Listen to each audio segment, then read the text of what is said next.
Hi, ஒரு ஈஸியான முறையில் மீன் குழம்பு ரெசிபி பார்ப்போமா? வாங்க பார்ப்போம். ஃபஸ்ட்டு அதுக்கு நான் எங்கள் ஊரில் இந்த மீன் பேர் சாலை மீன். நான் அந்த மீன் கொஞ்சம் எடுத்திருக்கேன். குழம்புக்கு 6 மீன் எடுத்திருக்கேன். சைடில் இருக்கிறது வறுவலுக்கு எடுத்திருக்கேன். வறுவலுக்கு மீனை கோடு போட்டு வச்சுருக்கேன், மசாலா உள்ளால் இறங்குறதுக்காக. ஃபஸ்ட்டு அதில் நான் மஞ்சள் பொடி, வத்தல் பொடி,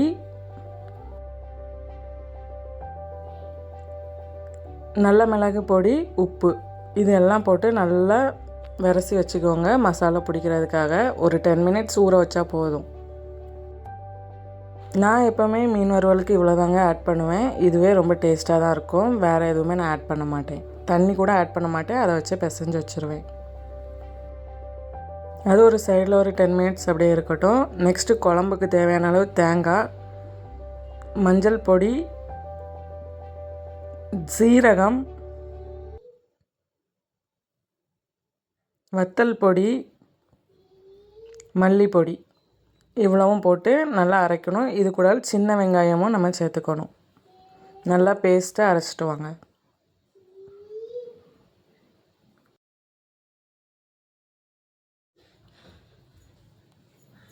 இப்போது அரைச்ச பேஸ்ட்டை நம்ம மீனில் ஊற்றிக்கலாம். மண் சட்டியில் வச்சு பாருங்கள், டேஸ்ட்டு வேறு லெவலில் இருக்கும்.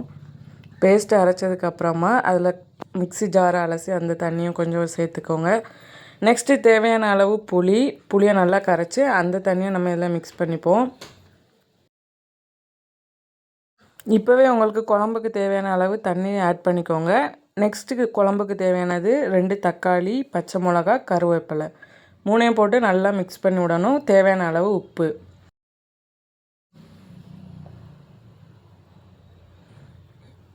இப்போ நான் குழம்புக்கு தேவையான அளவு தண்ணியும் மிக்ஸ் பண்ணிட்டேன். எனக்கு இவ்வளோவே போதும். உங்களுக்கு எவ்வளோ தண்ணி தேவைப்படுதோ அவ்வளோ நீங்கள் மிக்ஸ் பண்ணிக்கோங்க.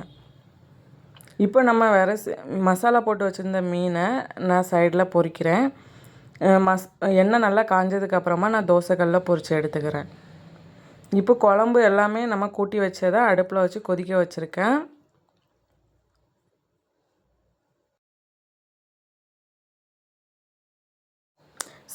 சைட் கேப்பில் மீனுமே நமக்கு ஒன் சைடு வெந்துட்டு இப்போ மாற்றி போட்டுட்ருக்கேன். இவ்வளோதாங்க, சிம்பிளான முறையில் மீன் குழம்பு ரெசிபி நான் சொல்லி தந்திருக்கேன். இது நாகர்கோயிலில் எனக்கு தெரிஞ்ச மாதிரி நான் வச்சுருக்கேன். இதில் ஏதாவது குறைகள் இருந்தால் எனக்கு கமெண்டில் நீங்கள் சொல்லுங்கள், நான் திருத்திக்கிறேன். இப்போ குழம்பு நல்லா கொதித்ததுக்கு அப்புறமா அதில் ஆடை தனியாக பிரிஞ்சு வரும்.